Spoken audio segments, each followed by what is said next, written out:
أعوذ بالله من الشيطان الرجيم بسم الله الرحمن الرحيم رب اشرح لي صدري ويسر لي أمري واحلل عقدة من لساني يفقهوا قولي. السلام عليكم ورحمة الله وبركاته. What did you say? Can you hear me? There's someone speaking. Sarah. Oh, sorry. Yes, I can hear you. Sorry. Okay. Okay. Yeah, your microphone was on. We didn't hear anything. Don't worry. We just heard sorry, and I thought there's something wrong with the sound. Alhamdulillah. Anyway. Um. Okay. Brother Yusuf is not here, as you can see. I'm not Brother Yusuf for those who are not certain. Inshallah, we will complete this Surah Tin. We thought about maybe starting the next Surah as well, but then looking at the last two ayahs that we left last week, we thought it would be better to spend the entire hour there, wrap up everything together. But then the two ayahs, like there are multiple way to read them, and I'm referring to different mufassir, different the scholars, taking different meanings from them. So we thought it would be nice to spend some time there. And let's start, inshallah. So last week we studied, I guess the last part we studied was فَلَهُمْ أَجْرٌ غَيْرُ مَمْنُونَ, right? Save those who believe and do good deed, and theirs is a reward unending.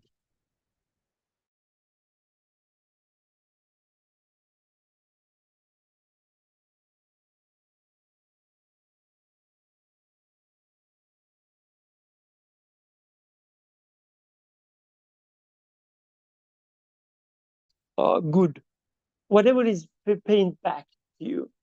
Or one example, the other day, my wife was taking care of the children, and then she was so tired, she was about to burst and start complaining, and then the Huda younger one made something funny, and she was so funny, cute, and so on.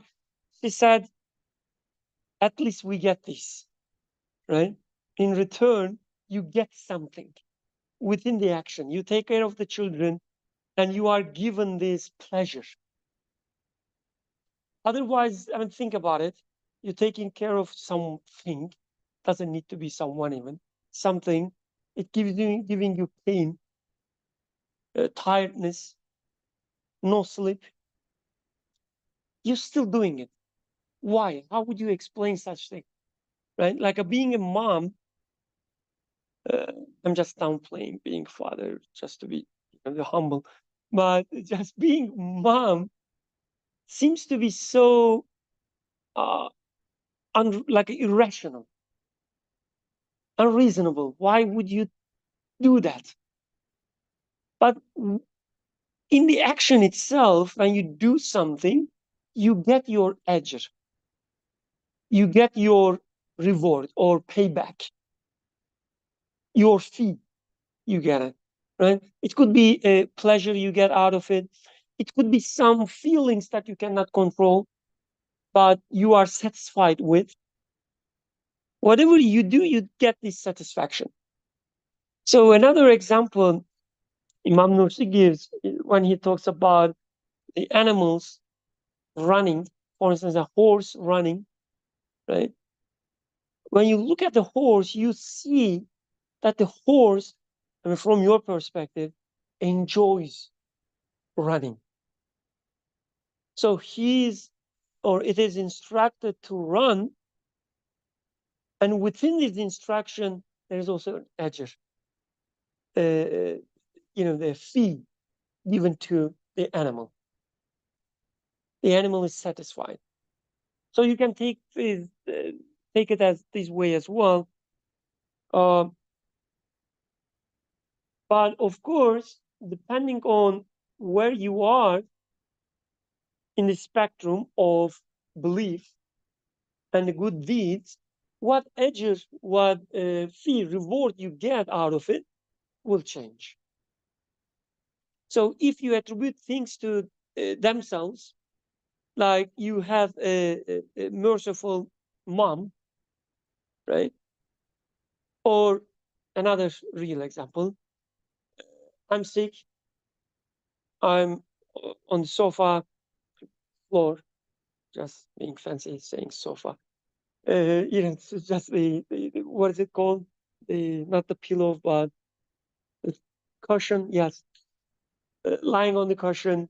I'm sick with fever and so on, and I'm so thirsty. I'm just waiting there, and out of sudden, my daughter says, "Oh, Daddy, you are so tired. Let me give you water." Out of sudden, right? She brings it, and I'm so happy.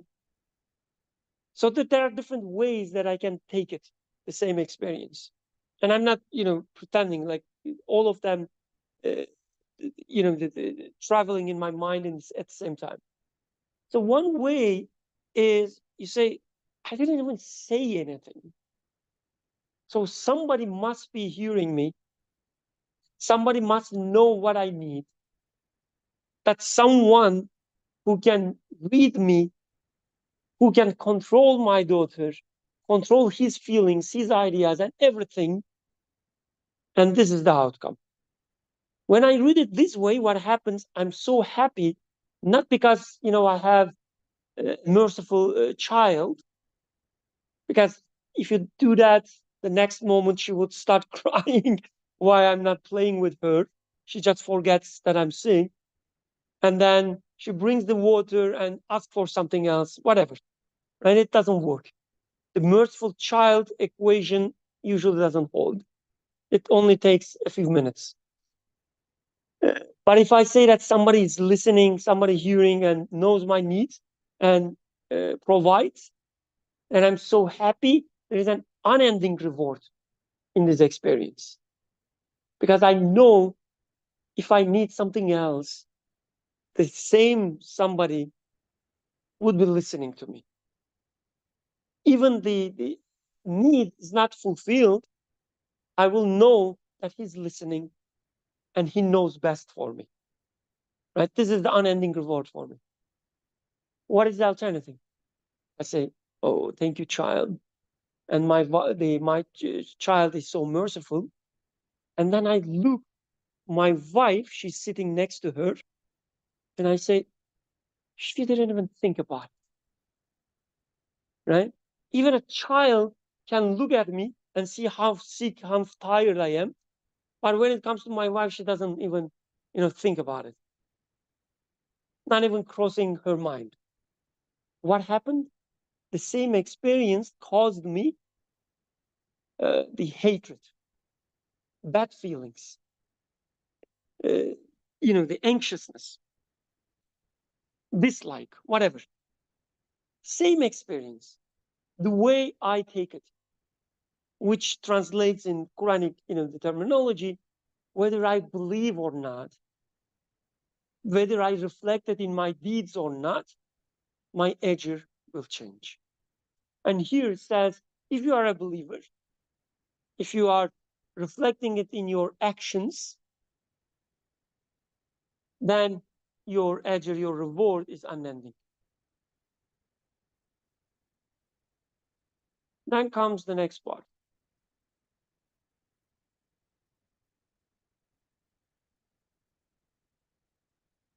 فما يكذبوك بعد والدين أليس الله أحكم الحاكمين. Oh, then what make you give lie about or for being, right? What makes you uh, give lie? It's like when you translate in English, so giving lies. Anyway, what makes you give lie, make you lie about or deny? The deen. So the word deen can be translated in different ways, of course. Some and most, actually, most of the mufassir, like the translators, let's say the scholars, at least, most the ones that I know, I read and so on, I checked before this class as well, a few more. And most of them translated as, take it as day of judgment, day of deen, Yawm al-Din, as in Fatiha. The hereafter, or the resurrection, gathering moment, and so on. Also referring to next ayah, where we're talking about the hakim, or the judge. Since in the next ayah we're talking about the judgment, it makes sense that it's about the judgment day. Another way we will discuss as well, it's taking the deen literally, literally within the Quranic context, not just the dictionary meaning, is the debt, right? Being in debt, having a loan, and you need to pay back something. That's the idea. But the question is, like, no matter how we take it, there's one point that they all overlap. It says, after all these reflections up until this ayah, after all these reflections, how can you deny deen, it says? Right? So let's revise what we've been talking about so far. What is the quick summary of all these reflections, after which we cannot deny? Any volunteer, just to remind us what all these previous ayahs are about, why you are looking at them? Oh, you are asking for permission. You want to speak and you won't want her to, I see.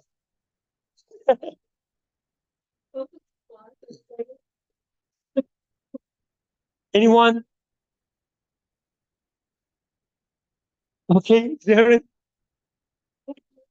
So can you, okay, online participants, can you hear Zerun when she speaks? Let's see. Can you hear me?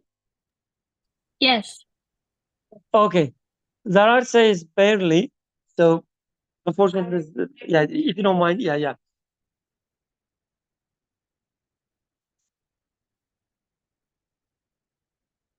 So Mustafa, probably it's about you, the others can hear. Maybe hearing test would help. Okay. So let's start with to these last two items, and that we were initially talking about how things in this existence created for us. We have certain needs and things in the creation are created in a way that satisfies our needs. So, for example, we talked about, in the very beginning, like the fig and olive, there are these amazing creations that created in this like beautiful artistic way, and they also serve many different purposes for us. So like olive created olive oil that we also use to like flavor things, make lamps. So basically, there is a purpose to all this creation, and that purpose um, seems to have some sort of like have some sort of service to us, I guess. And then the next set of verses, we're talking a lot about how when sort of realize that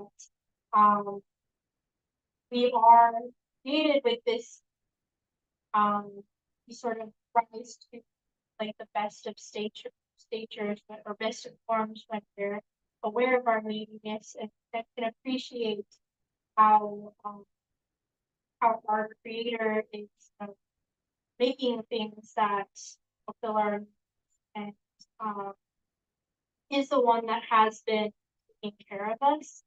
And so when we connect sort of all the experiences, things in our life to this, like whether we're saying we then sort of experience this never ending reward in whatever we do, and it can also be attributed to things that like bad things we might taste as well. Like we might take it in another way that my creator is the one who's created all these things that are fulfilling my needs, and I'm experiencing this one thing. Surely there is some like wisdom in it.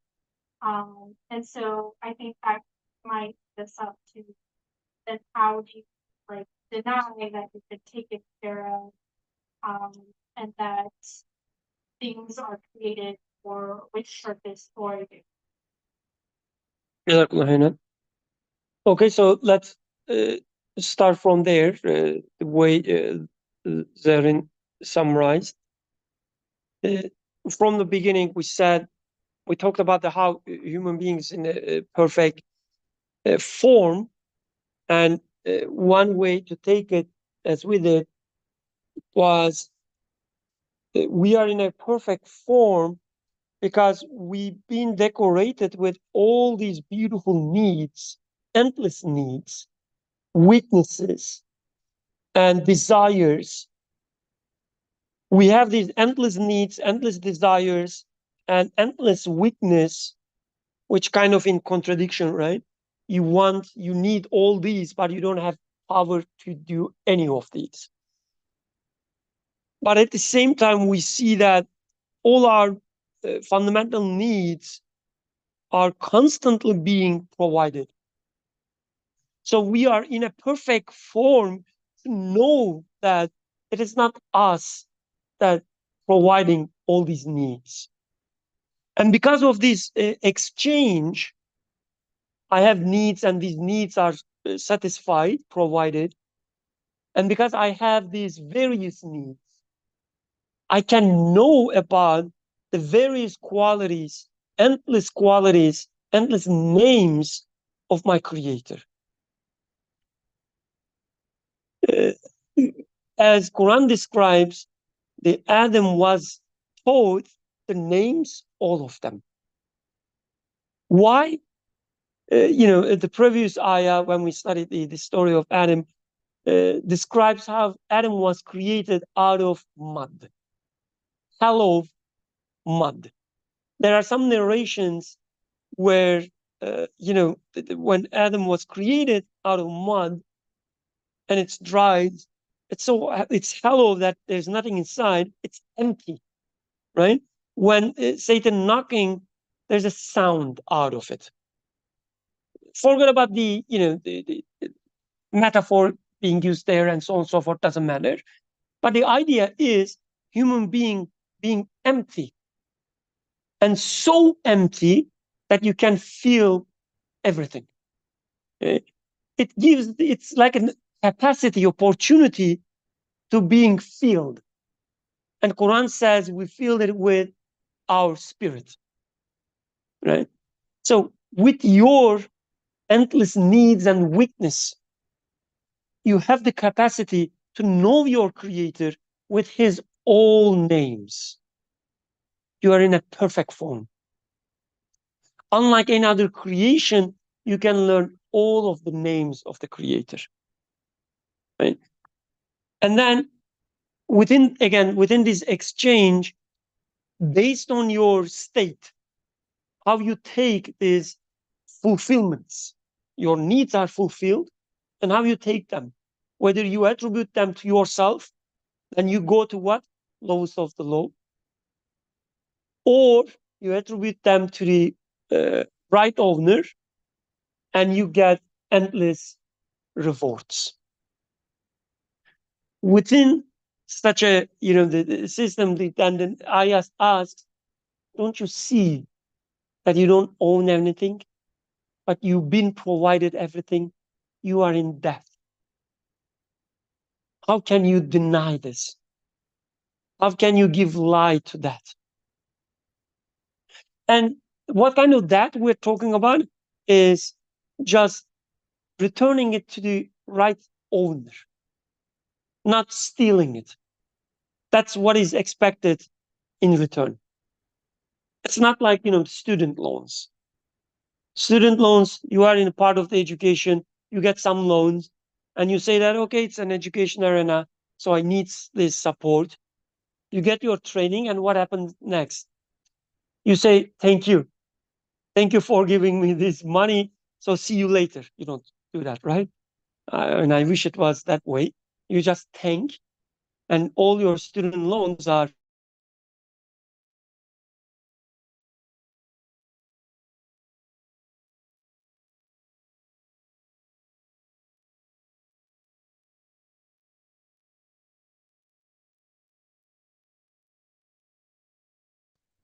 you take it with Bismillah. Oh, Atik says he cannot hear. Sound is back. Don't think so. Okay. So let's try. Can you hear me now? Anyone? Yes, yes. So I think it was you, maybe. There was any cuts in the sound before? Yes, yes. No, not only Atik. It was Oh, gone okay. for a few seconds. Okay, few seconds. Okay. I was just saying that you have to pay back your student loans. Don't, make them delayed. But when it comes to uh, uh, debt, as described here, uh, we can also, yeah. So just warn me, please, if sound is cut. When it comes to this type of debt, being what is expected in return is very simple, right? You take it, whatever is given to you, all these fulfillments of your needs, you take it with Bismillah, while using it, while benefiting from it, just contemplate, think about the name of the creator that you experience, right? And then finish it with Alhamdulillah. That is what is expected. Such, easy loan, right? So that's one way to take it. Or another way to take it, and again, connecting back to the next ayah, talking about the judgments and so on and so forth, we can also take it as Yawmiddin, which is, the day of judgment. And when we take it this way, the ayah says, how can you deny day of judgment? How it is connected to previous ones. Like, we talk about your weaknesses, your needs, how you are connected to the entire universe with all these infinite dimensions, infinite needs, infinite desires, and so on. And they are kept being satisfied. But at the same time, when you do a mistake, you get your ajr, and you know that you are on the wrong path. When you do the good deed, you get your ajr, you know that you are on the right path. This is the summary of previous ayahs. And then it says, how can you deny day of judgment?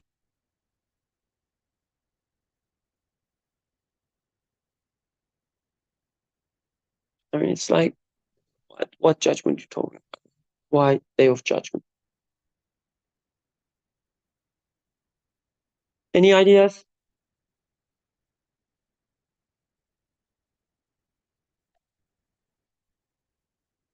Nararto, you this time? Louder, a little bit.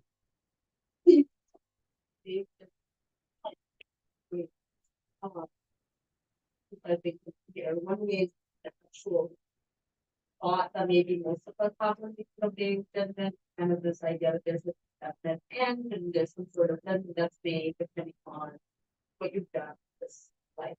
And then the other, the data, like the automatic reaction that you get from some sort of behavior. So maybe if you were not,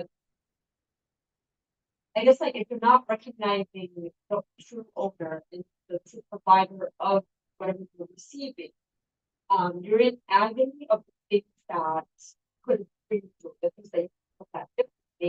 You're in constant agony, and that can feel like the like the judgment thing, because you're consistently unhappy with yourself. So, but start to kind of work out on the whole stuff. Jazakallah khairan. Very beautiful. Alhamdulillah. Anyone else? Again, online participants, if you cannot hear, please let us know. Except Mustafa and Atik. The others are more reliable, maybe. Just kidding, Atik. You were right. Any other thoughts?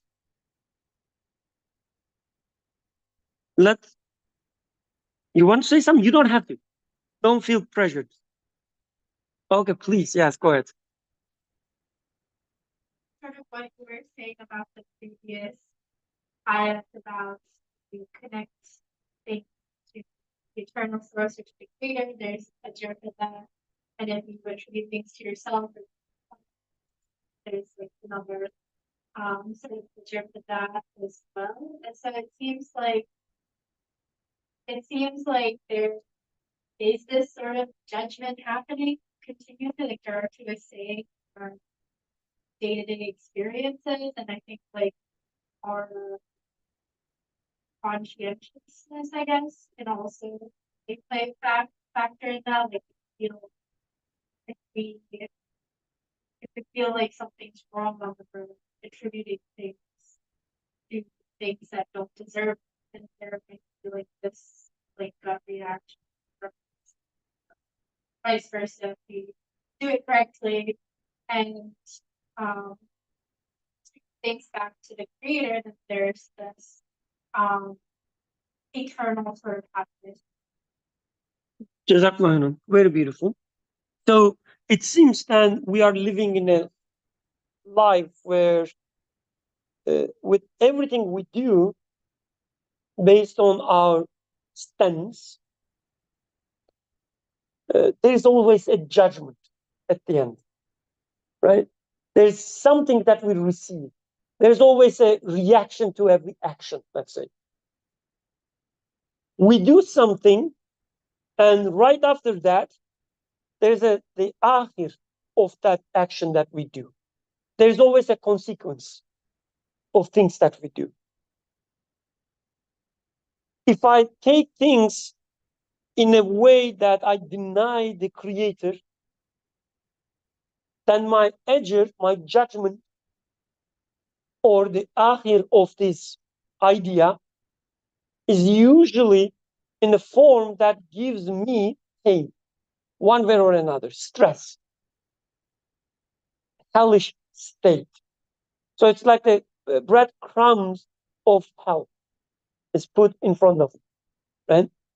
Telling me that, you know, with every step, you are getting closer and closer to hell.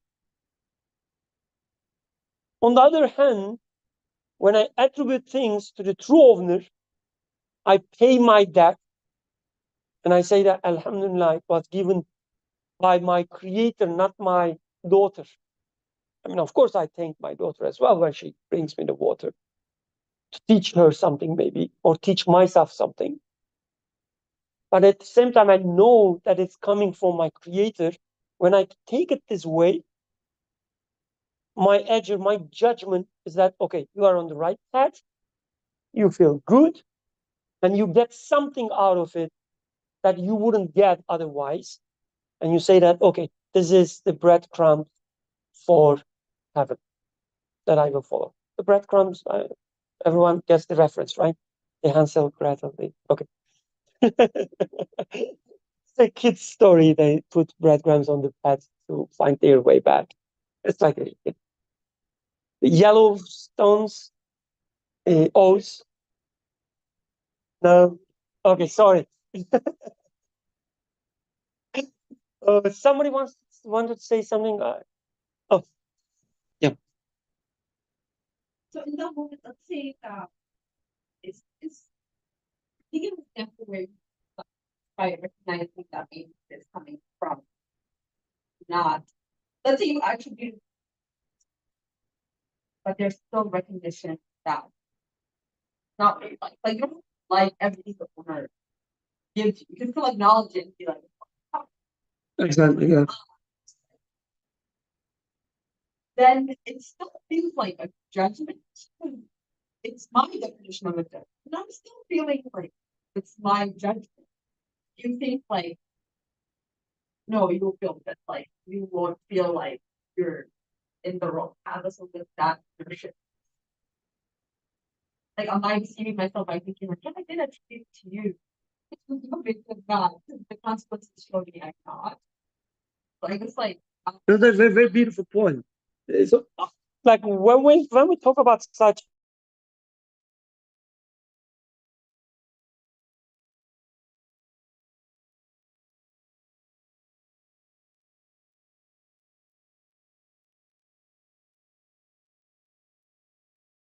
things are more complex, right? So when we say, for instance, I acknowledge the creator, what do we really mean? Like everything in our life has multiple dimensions, right? My daughter brings me water, and I say that, okay, somebody is hearing me, but my thirst is quenched by the water. You see what I mean? Okay, my creator heard me. Did you guys heard the example, by the way? My daughter bringing water. Otherwise, you will be okay. Okay, sure. So I was sick and I was so thirsty, and then my daughter brought me water without me asking anything, right? So, and I was saying that I can take this in different ways, and only one way gives me unending reward, which is saying that, oh, there must be someone who hears me, knows about my needs, and so on. So yes, I realized that, oh, my creator heard me and then told my daughter whatever I imagine. And then it's my daughter walking, bringing me water, and so on and so forth. And it's water that gives me the pleasure. So in such case, for instance, if I don't like let's say the coldness of the water, I thought my creator heard me, but the water is not in right temperature, I will still feel slightly, at least, the unsatisfied. You see, there are all these different dimensions. So when we say believe in God, what we exactly mean will change from moment to moment. It's really, and that's the reason in the previous ayah, as you would remember last week, I was saying that this belief in God, amenu, and amenu salih, the way I was thinking, it's not like, one thing happens and then another thing happens, or they are two different things. They're actually connected to each other. What you mean with, yes, I believe in God, would be displayed when you act. If you are not satisfied with what is given to you, it kind of clarifies for you what you meant with, I believe in God. You believe in God who can control everything, but who doesn't know what is good for you. That's what you believe in. I mean, in that example. right? You believe in God who knows everything, who can control everything, but not that merciful. That's what you believe in, unconsciously maybe, right? So your action and the judgment in return you receive, reaction, tells you what you are really believing in. It's like the real-time feedback, very precise feedback. It's not like Yusuf grading his students. He would just a mediocre job, sometimes good, sometimes bad, and so on and so forth. But with your ajr, the feedback is perfect. Exactly what you need. Does it make sense? Any other comments, questions?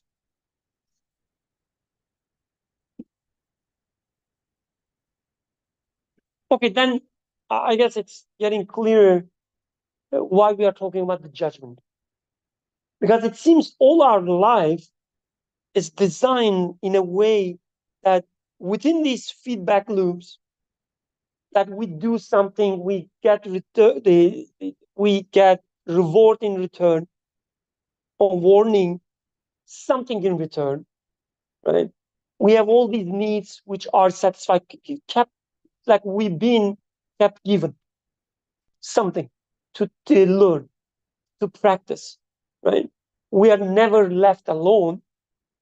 It's like a ongoing training. The entire life is nothing but training. With every action, with every thought we have, with every, the feeling that we experience, there is always an action and reaction. It's unending training for us. Hence, the idea of graduation comes in mind, right? Definitely. We are trained for what? As you said, there are two. Within every moment, we receive a kind of graduation, a small graduation. We say, okay, you did good, or maybe you should work a little harder. But then we say there's also a bigger graduation. So you can take the Yawmuddin or Deen as judgment day within the moment, or judgment portion of the moment, or the real judgment day, the absolute judgment, just like when you graduate from your college, right?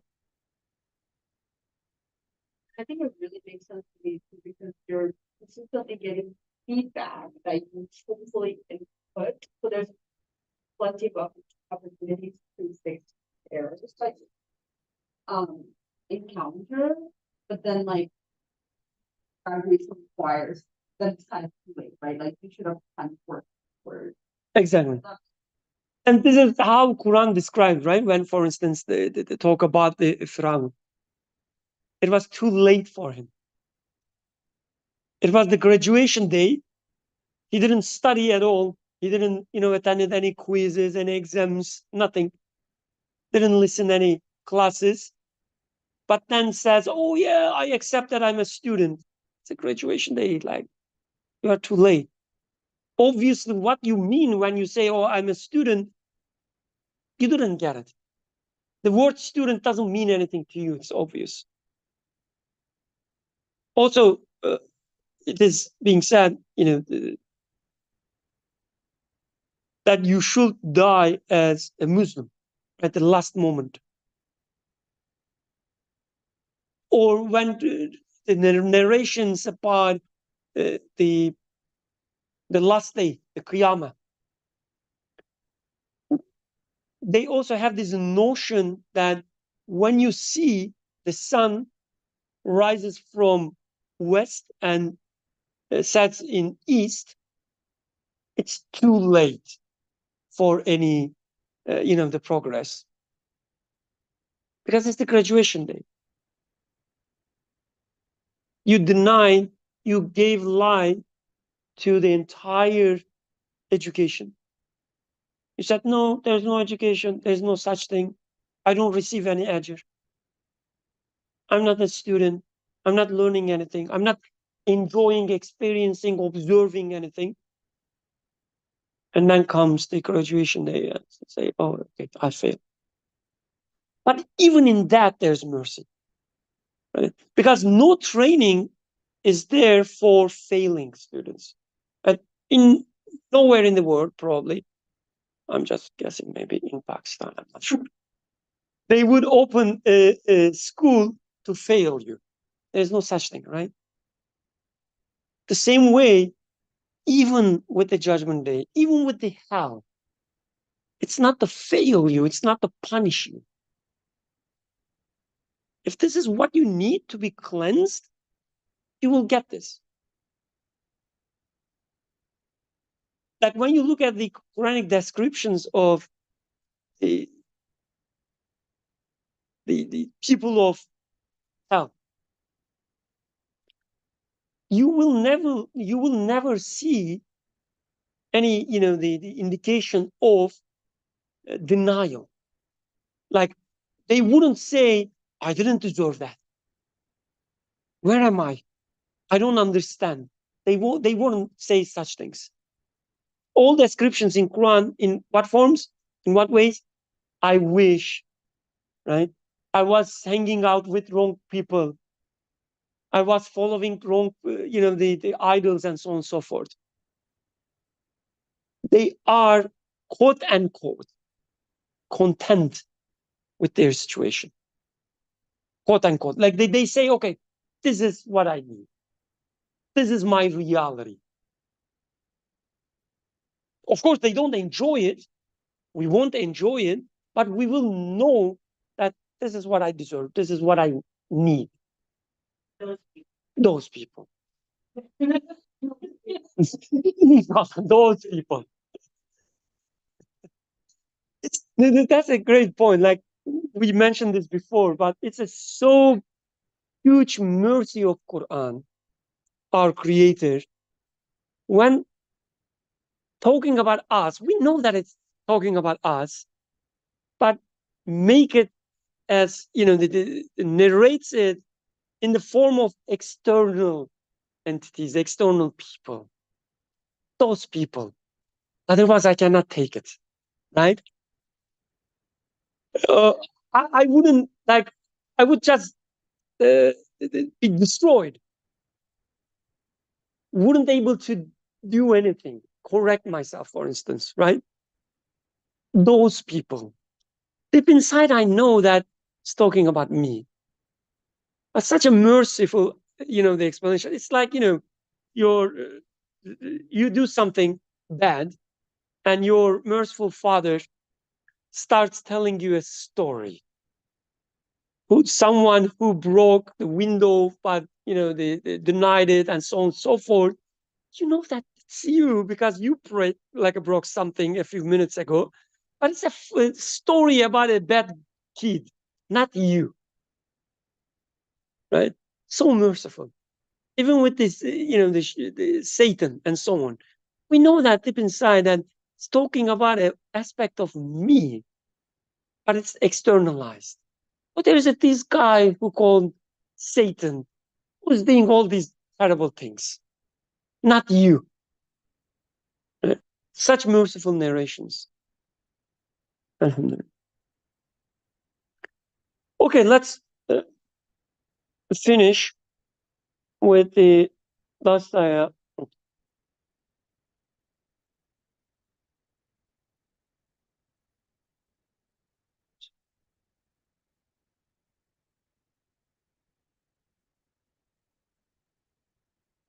So it's talking about this ahkam al-hakimin, like ahkam, like akbar, right? The better or higher, the judge of the judges, and because followed by al, like you would say, the highest of the judges. So we talked about the judgment, so it makes sense now it's talking about the judge. Maybe one interesting thing we can talk about here is like there's a plurality there, like as if there are multiple judges, and the God, he is the best of them. We see the same, the similar text in Quran. For instance, best of the creators. There are such phrases in Quran as well. He is the best of the creators.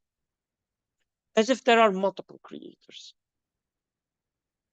Some funny, let's say, funny people, silly people, take such ayahs to make some silly interpretations, like multiple gods and so on and so forth. Right here as well, as if there are judges, and he is the best of the judges. Because the ayah doesn't say he is the judge, the only judge, and so on. He says he's the best of the judges. Why do you think so? Best of the creators, best of the judges. Yeah, please. I think within this there is proof of judgment.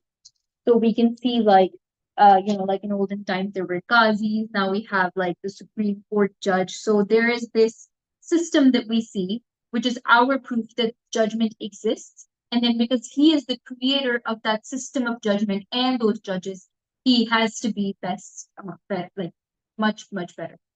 Okay, alhamdulillah. So you're saying that in our life, we all experience these instances of judges, right? The judgments. We experience them. And sometimes we attribute it to people. We say, okay, the judge of this, I don't know, the court is this one or that one. When it comes to academic affairs, the judge is the provost. When it comes to whatever affairs, the judge is my father. And everything else, my mom. Right? That's how I feel. That's how I live my life. So I have this experience of multiple judges. But then Quran says, yeah, you have these experiences, but he is the absolute judge. Within your perspective, right? You think your mom is the judge. And he says, no. The creator is the absolute judge. He is the judge above all judges that you can think. And I think this is important because Quran is speaking to us. Right? Even when speaking about the creator, he's speaking to us, our understanding of the creator. When we read Quran, for instance, we cannot say that Quran says this or that, right? With absolute certainty. No scholar can tell me the true meaning of this ayah. The true meaning of this ayah. Scholars will tell me the way they understood this ayah. Because when we read ayah, it is our interpretation, our understanding. And in my life, I know that there's a hierarchy of these understandings. Like my understanding is, for instance, always, no exception, at least for me, it might be different for you, but for me, it's always worse than most of the scholars. So what I do, I say, okay, I will trust the scholars. I will follow them. I will let them teach me. I will not have this arrogant attitude. Okay, tell me what you understand. And I will know that, I cannot make sense of it. I mean, there's a meaning that comes to my mind, but I'm not trained. I didn't spend that much time. I didn't make such dua as you did. I know my place. Teach me, I will say, right? But I will know that it's an interpretation of the ayah.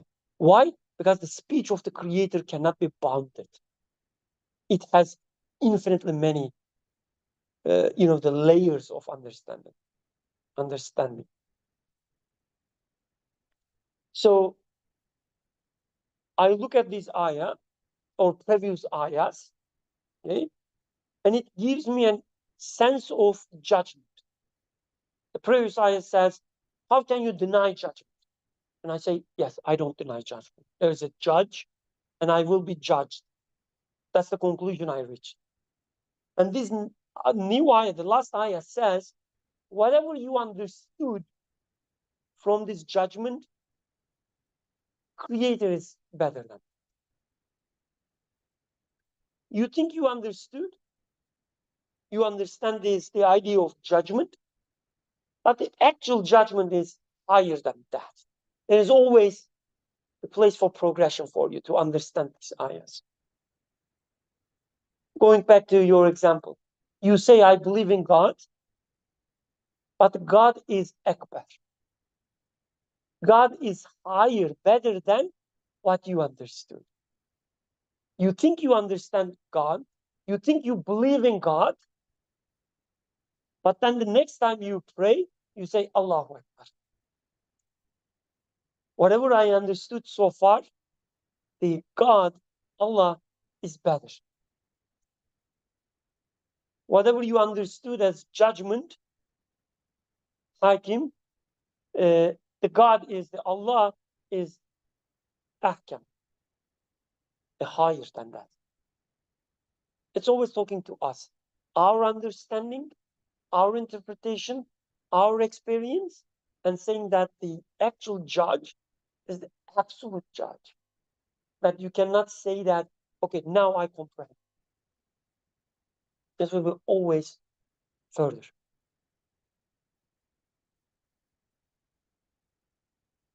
Any final comments, questions? If not, we can, witness a miracle by finishing in time. Go ahead, please. I'm wondering, is this making me like question or wonder how I see Allah's judgment? Or is this telling me that because there is a day of judgment, God is the best of all judges? Like is it like what makes you think there isn't gonna be a day of judgment? Isn't Allah the best of judges? In making me look around me and see where I see judgment and establish proof by looking at the universe that Allah is the best judge? Or is this saying because there is going to be a day of judgment, because of that, is Allah not the best or the most just of all judges? I see.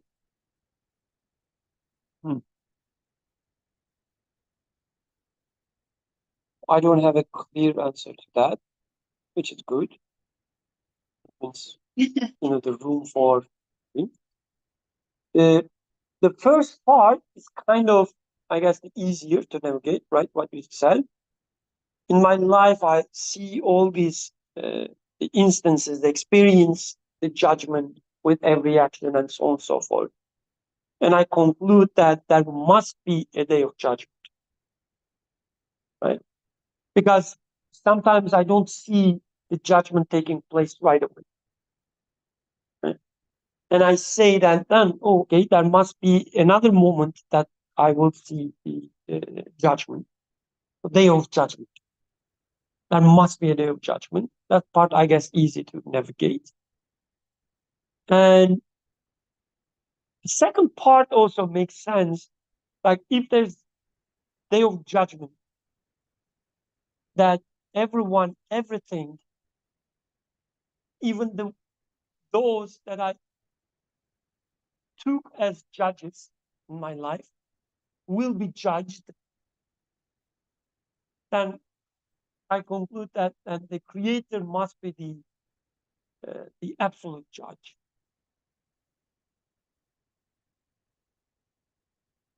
The judgment I experience in this life have some imperfections from my perspective, right? And I yearn for perfection. So then I say there must be perfect judgment. There must be perfect judge. The interesting part, when I come to this conclusion though, when I say there must be perfect judgment, there must be a perfect judge, this perfect judgment is not postponed. Like, yes, there's a whole the absolute judgment, I will see it in the hereafter. But I also say that, okay, whoever is the absolute creator, absolute judge, he's the one who's creating this so-called imperfect judgment in front of you. So there must be a perfection within in itself as well.